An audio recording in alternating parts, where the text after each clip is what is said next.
Penurunan ekonomi Indonesia kemungkinan akan lebih buruk dari yang diperkirakan sebelumnya karena ekonomi terbesar di Asia Tenggara berjuang untuk mengatasi pandemi virus corona, kata Dana Moneter Internasional (IMF).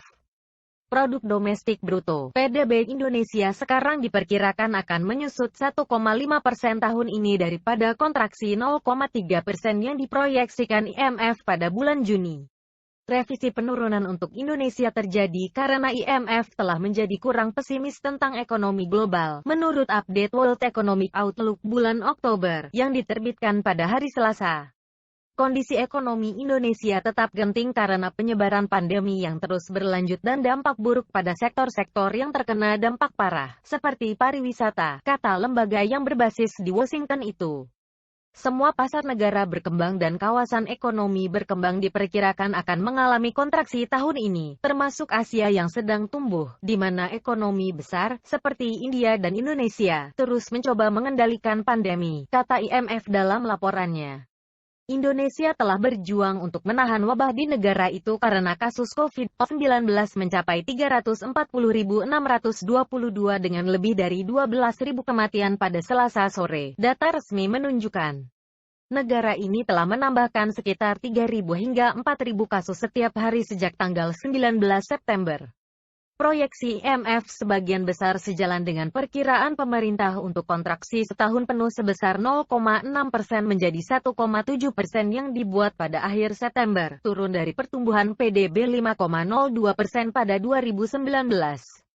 PDB Indonesia turun 5,32% tahun ke tahun pada kuartal kedua karena jatuhnya pengeluaran rumah tangga dan investasi, dengan ekonom dan pejabat pemerintah memproyeksikan kontraksi lain pada kuartal ketiga, yang akan menandai resesi ekonomi global. Sementara itu, diperkirakan akan menyusut 4,4% tahun ini, kontraksi yang kurang parah dibandingkan dengan perkiraan IMF sebelumnya sebesar 4,9%, karena data PDB kuartal kedua yang lebih baik dari perkiraan di negara-negara di mana aktivitas mulai membaik setelah lockdown dan tanda-tanda pemulihan yang cepat di kuartal ketiga.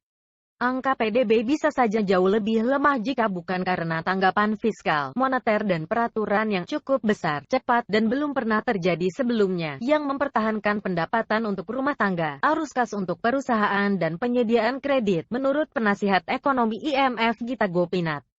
Secara kolektif, tindakan-tindakan ini sejauh ini telah mencegah terulangnya bencana keuangan tahun 2008 dan 2009, katanya dalam laporan tersebut.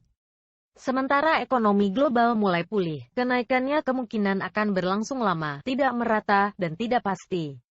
Pandemi akan membalikkan kemajuan yang dicapai sejak 1990-an dalam mengurangi kemiskinan global dan akan meningkatkan ketimpangan, karena IMF memperkirakan hampir 90 juta orang jatuh ke dalam kemiskinan tahun ini.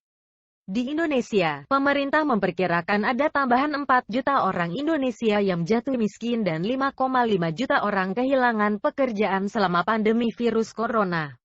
IMF mengharapkan ekonomi global pulih dan tumbuh 5,2% pada 2021, sementara ekonomi Indonesia diperkirakan tumbuh 6,1%.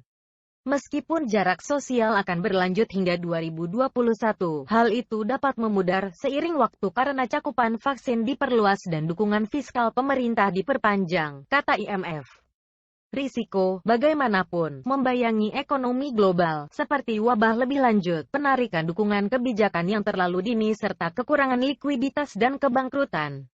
Saat negara-negara membuka kembali ekonominya, IMF mendesak pemerintah untuk mendukung pemulihan dengan memfasilitasi realokasi pekerja dan sumber daya ke sektor-sektor yang kurang terpengaruh oleh jarak sosial dan memberikan stimulus jika diperlukan. Selanjutnya, investasi dalam perawatan kesehatan, pendidikan dan proyek infrastruktur dapat membantu mendukung perekonomian, katanya.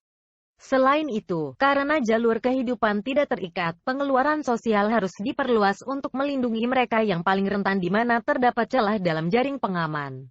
Upaya pemerintah untuk mengatasi pandemi dan dukungan fiskal yang diperpanjang akan membantu mendorong pertumbuhan ekonomi hingga 5% pada 2021. Direktur Badan Kebijakan Fiskal Kementerian Keuangan untuk Kebijakan Anggaran Negara, Ubaidi Soce Hamidi, mengatakan pada hari Selasa, menambahkan bahwa kenaikan harga komoditas dan kebijakan fiskal dan moneter yang akomodatif akan membantu mengangkat perekonomian. Dengan upaya pemerintah yang konsisten, kami memperkirakan pertumbuhan 5% tahun depan, meskipun risiko wabah meningkat dan ketidakpastian seputar vaksin, virus corona, dan ekonomi global, katanya dalam sebuah diskusi. Kami mengharapkan rebound tahun depan, tapi kami akan berhati-hati ke depannya.